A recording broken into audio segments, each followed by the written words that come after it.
Bismillahirrahmanirrahim. Assalamu alaikum students. My name is Imran Ahmed and I'm your computer science teacher. Students, आज का जो हमारा lecture है, अगर आपको प्रीवियस लेक्चर याद हो तो हमने एक्सरसाइज को स्टार्ट किया था जो हमारे चैप्टर नंबर 1 की एक्सरसाइजेस थी. आज स्टूडेंट्स हम एक्सरसाइजेस के अंदर देखेंगे ट्रू फॉल्स स्टेटमेंट्स को. मीन आपको कुछ स्टेटमेंट गिवन होगी, आपने ये आइडेंटिफाई करना है कि वो स्टेटमेंट ट्रू है या फॉल्स है. तो आइए स्टूडेंट्स फिर आज का लेक्चर फॉर्मली स्टार्ट करते हैं. तो स्टूडेंट्स आज हमारा चैप्टर नंबर 1 है जो प्रॉब्लम सॉल्विंग का चैप्टर है. उसके अंदर एक्सरसाइजेस को अगर आप याद हो, प्रीवियस लेक्चर में हमने एक्सरसाइजेस स्टार्ट की थी और हमने देखा था फिल इन द ब्लैंक्स और उसके बाद हमने देखा था कि एमसीक्यूज, कि आपके पास एक स्टेटमेंट गिवन है और उसकी डिफरेंट चॉइसेस अवेलेबल है हमारे पास. तो बेस्ट चॉइस हमने जो कैसे फाइंड आउट करनी है. आज स्टूडेंट्स हम देखेंगे ट्रू और फॉल्स को, कि ऐसी स्टेटमेंट्स भी आपको एग्जाम के अंदर गिवन होती हैं जिनको आपने लिखना होता है या तो ये आपकी स्टेटमेंट जो है वो ट्रू है या फॉल्स है. तो आइए फिर देखते हैं कि इनको कैसे हम आइडेंटिफाई करेंगे. Number 1, syntax errors occur due to wrong program logic. पहली बात तो ये कि जो आपकी स्टेटमेंट हो उसको अच्छी तरह रीड करें, उसके हर कीवर्ड को अच्छी तरह रीड करें और समझे कि ये कीवर्ड्स आपने लेक्चर्स के अंदर किस टॉपिक के अंदर पढ़ा था. अगर आपको ये आइडेंटिफाई हो जाएगा किस टॉपिक के अंदर आपने जब ये कीवर्ड्स पढ़े थे तो आपको कॉन्सेप्ट भी जो जहन में आ जाएगा और आप इसका सही आंसर लिख सकते हैं. और स्टूडेंट्स कई दफ़ा आपके क्वेश्चन के अंदर ही आंसर मौजूद होता है या आंसर के बारे में हिंट ज़रूर मौजूद होता है. तो उस हिंट को तलाश करें या उस स्पेसिफिक आंसर को तलाश करें तो आपका जो डिजायर्ड आंसर होगा, जो आपने आंसर देना होगा, जो सही आंसर होगा, वो कभी भी गलत नहीं हो सकता. So syntax errors occur due to wrong program logic. अब यहाँ पे बात आ रही है एरर्स की. आपने एरर्स का लेक्चर लिया था, हमने देखा था 3 टाइप्स के जो एरर्स हैं वो हमारे पास होते हैं. सिंटैक्स एरर, लॉजिकल एरर और third one is run time error.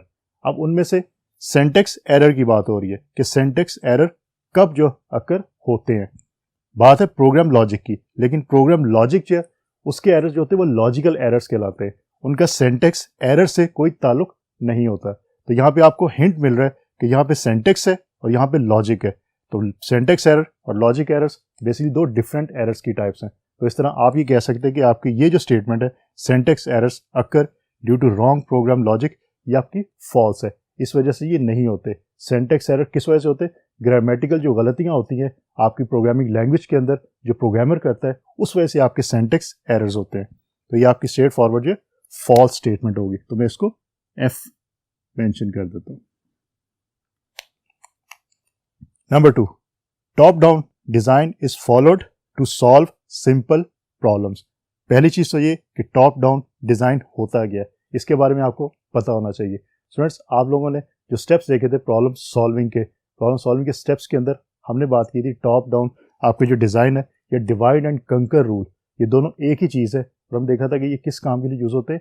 ये इनफैक्ट आपकी जो लार्ज और कम्प्लेक्स प्रॉब्लम्स है उनको सॉल्व करने के लिए हम इसको यूज करते हैं, इस अप्रोच को. तो इसका मतलब है कि यहाँ पे जो मेंशन है top down design is followed to solve simple problems, ये आपकी फॉल्स है. क्योंकि सिंपल प्रॉब्लम्स के लिए हमें इसको यूज करने की जरूरत नहीं पड़ती. हम इसको यूज करते हैं आपकी लार्ज और कम्प्लेक्स प्रॉब्लम्स के लिए.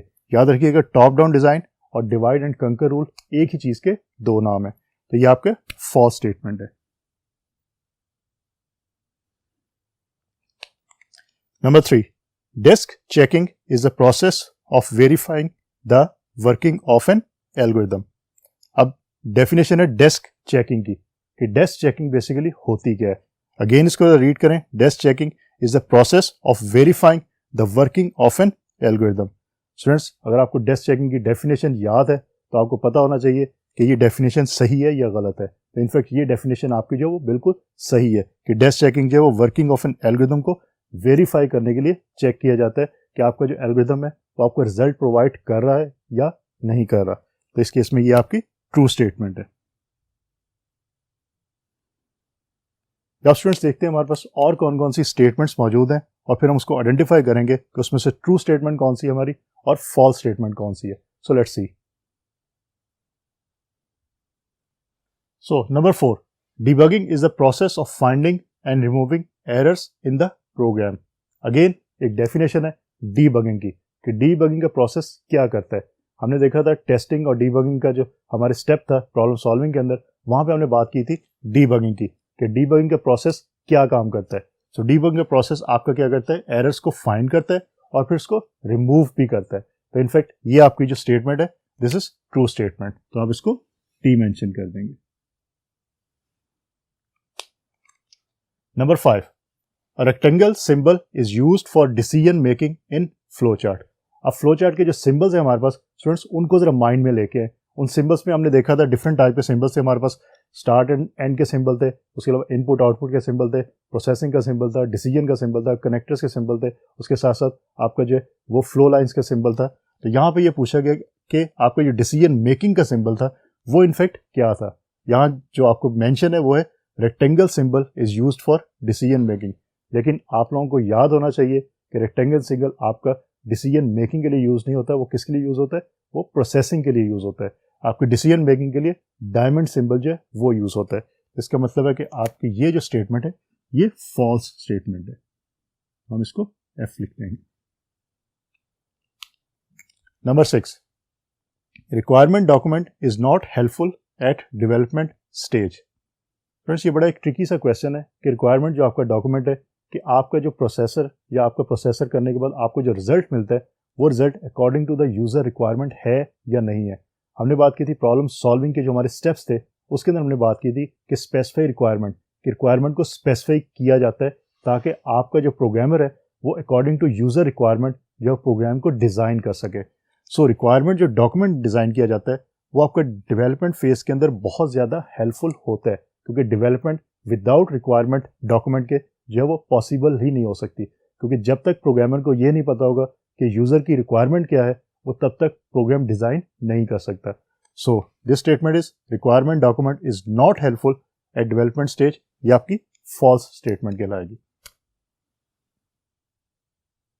अगर इसमें मेंशन होता है कि requirement document is helpful eight development stage तो फिर उसको आप इसको जो है वो ट्रू कर देते हैं।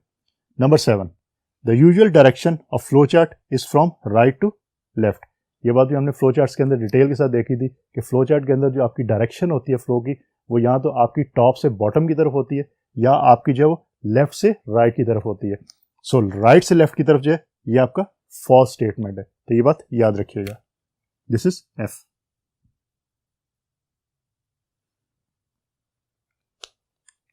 Number 8, annotation symbol is used for writing comments. Again आपके जो फ्लो चार्ट के सिंबल्स थे उसके अंदर हमने एक सिंबल पढ़ा था रिमार्क्स का सिंबल, और उसको हमने कहा था कि उसको हम एनोटेशन सिंबल भी कह सकते हैं, और उसके अंदर हम कमेंट्स जो हैं वो लिखते हैं। अगर आपने किसी भी जो आपका फ्लो चार्ट है उसके आपने किसी भी स्टेप के ऊपर कोई कमेंट देना है आपने, तो आप एनोटेशन या रिमार्क्स का जो सिंबल है उसको यूज करते हुए कमेंट्स जो वो दे सकते हैं। तो इसका मतलब आपकी ये जो स्टेटमेंट है दिस इज ट्रू स्टेटमेंट, तो इसको मैं टी मेंशन कर देता हूं।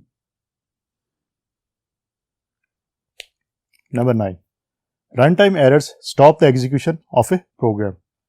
अब आपको रन टाइम जो एरर्स है उसकी डेफिनेशन का पता होना चाहिए, क्योंकि हमने एरर की 3 टाइप्स पढ़ी थी, syntax error, run time error और आपका लॉजिकल एरर। आपको तीनों की डेफिनेशन का पता होना चाहिए।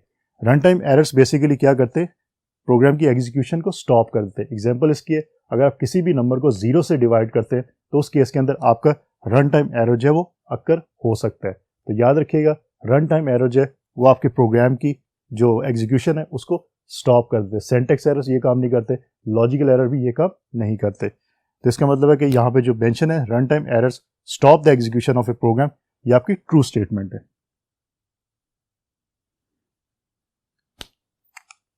Number 10, flow charts are not part of the design method. Again flow chart से रिलेटेड आपका क्वेश्चन है कि कहा यह गया है कि फ्लो चार्ट जो है वो डिजाइन जो मेथड है उसका पार्ट नहीं है। लेकिन हमने प्रॉब्लम सॉल्विंग के स्टेप्स के अंदर देखा था कि जब हम डिजाइन करते हैं अपनी इस प्रॉब्लम का सोल्यूशन निकालने के लिए हम डिजाइन मेथडोलॉजीज को यूज करते हैं, तो उसके लिए हमारे पास जो मेजर 2 जो मेथडोलॉजीज मौजूद है, एक एल्गोरिथम की और दूसरी फ्लो चार्ट की। इट मीन्स फ्लो चार्ट जो है वो पार्ट ऑफ डिजाइन मेथड है, क्योंकि डिजाइन मेथड के अंदर हम क्या करते हैं, या तो एल्गोरिथम को यूज करते हैं या हम फ्लो चार्ट को यूज करते हैं। तो ये आपकी जो स्टेटमेंट है flow charts are not part of the design method, ये फॉल्स स्टेटमेंट है। In fact flow charts are part of the design method है, तो ये आपकी फॉल्स स्टेटमेंट होगी। यहां तक हमने ये देखा कि हमारे पास अगर स्टेटमेंट्स गिवन है और हमने ये चेक करना है कि उन स्टेटमेंट्स में से ट्रू स्टेटमेंट कौन सी है और फॉल्स स्टेटमेंट कौन सी है, तो हम कैसे आइडेंटिफाई करेंगे। 2-3 स्टेप्स को याद रखिएगा, टिप्स है आपके लिए।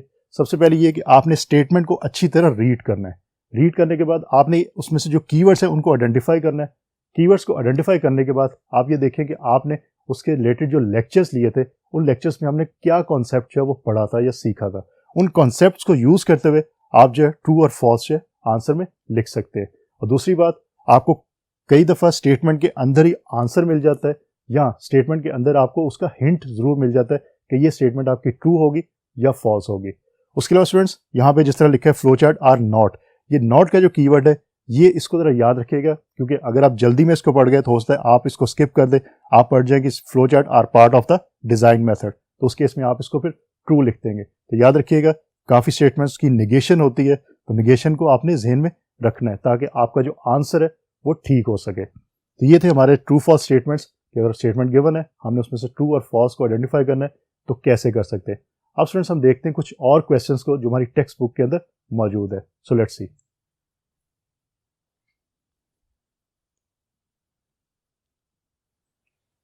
नंबर 4 क्वेश्चन आपकी जो टेक्स्ट बुक के अंदर मौजूद है, उस क्वेश्चन के अंदर क्या है, let's see. What do you mean by problem solving and briefly describe the problem solving process. Students, ये क्वेश्चंस कुछ ऐसे हैं यहाँ पे जिनका स्ट्रेट फॉरवर्ड मैं आपको आंसर जो है उसका रेफरेंस बता दूंगा कि आपकी बुक में किस पेज के ऊपर इसके रेफरेंस के आंसर्स मौजूद हैं। आप वहाँ से इन आंसर्स को देख सकते हैं, लेकिन मैं ये प्रेफर करूंगा और मैं रिकमेंड करूंगा आपको कि आप उस पेज नंबर पर जाएं, जो टॉपिक वहाँ पे मौजूद है उससे रिलेटेड जो लेक्चर आपने लिया है उस लेक्चर को एक दफ़ा फिर जो है वो स्टडी करें, उसको सुनने के बाद आप इसका आंसर खुद से जो लिखें। यहाँ पे कहा गया है कि what do you mean by problem solving, briefly describe the problem solving process. तो हमने जब स्टार्ट किया था अपने लेक्चर्स और चैप्टर 1 को स्टार्ट किया था, तो हमने प्रॉब्लम सॉल्विंग मेथड से ही बेसिकली अपने चैप्टर को स्टार्ट किया था। उसमें हमने 9 स्टेप्स देखे थे। आपने यहाँ पे 9 स्टेप्स और उसके साथ साथ आपने सिर्फ उनकी एक एक फंक्शनलिटी, जो बेसिक फंक्शनलिटी है वो मेंशन करनी है, क्योंकि यहाँ कहा गया है ब्रीफली आपने डिस्क्राइब करना है, आपने डिटेल के साथ डिस्क्राइब नहीं करना। तो अगर आप पेज नंबर की बात करते हैं तो पेज नंबर 1 से लेके पेज नंबर 4 तक इसका जो आंसर है उसकी डिटेल मिल जाएगी। क्वेश्चन नंबर 5 जो हमारे पास है, what is debugging, how many types of errors can occur in a program. Students, ये बहुत इंपॉर्टेंट क्वेश्चन है आपके एग्जाम पॉइंट ऑफ व्यू से कि डीबगिंग क्या होता है। डीबगिंग बेसिकली प्रोसेस है, कौन सा प्रोसेस है जिसमें क्या किया जाता है, एरर्स को आइडेंटिफाई किया जाता है और उसके बाद उसको रिमूव किया जाता है। तो याद रखिएगा डीबगिंग की डेफिनेशन क्या है और how many types of errors can occur in a program. हमने 3 टाइप्स के एरर्स पढ़े थे, सिंटैक्स एरर, लॉजिकल एरर और रन टाइम एरर। तो ये बात भी याद रखिएगा, ये बहुत इंपॉर्टेंट क्वेश्चन है एग्जाम पॉइंट ऑफ व्यू से। अगर आप रेफरेंस की बात करते हैं तो आपके बुक का जो पेज नंबर 3 है वहाँ पे इसका कंप्लीट आंसर जो है वो मौजूद है, आप उसमें से इसका आंसर जो है वो फाइंड आउट कर सकते हैं, या इससे रिलेटेड जो हमारा लेक्चर था आप उस लेक्चर को सुने और आंसर्स आप खुद से फिर राइट डाउन कर सकते हैं। नंबर 7। और स्टूडेंट्स, हमने नंबर 5 के बाद नंबर 7 क्वेश्चन को किया। नंबर 6 क्वेश्चन में आपको इसी लेक्चर के अंदर बताऊंगा, लेकिन वो क्योंकि हमने एक एल्गोरिथम डिज़ाइन करना था इसलिए मैं आपको नंबर 7 के बाद उसकी डिटेल बताऊंगा कि उस क्वेश्चन का आंसर हम कैसे लिखेंगे। So question number 7 is, what are the advantages of flow chart, discuss limitations of flow chart. इस क्वेश्चन में बेसिकली एडवांटेजेस और लिमिटेशंस ऑफ फ्लो चार्ट है उसके बारे में पूछा गया। स्ट्रेट फॉरवर्ड आपकी जो बुक का पेज नंबर 9 है वहाँ पे आपको इसका आंसर जो इजीली मिल जाएगा। अगर आप उस बुक को नहीं देखना चाहते, आप पेज नंबर 9 पे जो टॉपिक मौजूद है उस टॉपिक से रिलेटेड जो हमारा लेक्चर है उस लेक्चर को सुने, तो आप वहाँ से भी आंसर जो आइडेंटिफाई करके यहाँ पे मेंशन इजीली कर सकते हैं। अब स्टूडेंट्स देखते हैं हमारे पास जो क्वेश्चन नंबर 6 है वो क्या है और उसका फिर आंसर क्या है। सो लेट्स सी।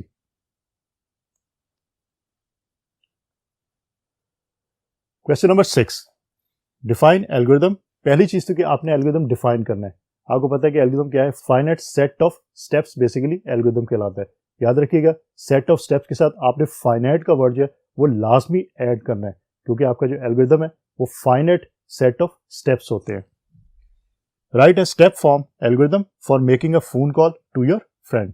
आपने एक एल्गोरिथम टाइप करना है, या एल्गोरिथम आपने एक लिखना है। जो एल्गोरिथम क्या करेगा, वो आपने किसी फ्रेंड को फोन कॉल करनी है, तो उस फोन कॉल के लिए आपने एक एल्गोरिथम लिखना है। मैंने आपको पहले ही बताया था जब हमने लेक्चर्स लिए थे कि आप रियल लाइफ के अंदर जो भी काम कर रहे हैं उनको एल्गोरिथम्स की शक्ल में आप लिख सकते हैं और लिखने की कोशिश भी करें, ताकि आपको जब ये प्रैक्टिस हो जाएगी तो एग्जाम्स के अंदर कोई भी क्वेश्चन आपको मिलता है और कहा जाए कि इसका अगर आपने एल्गोरिथम जो वो लिखना है तो आप इजीली फिर लिख सकते हैं।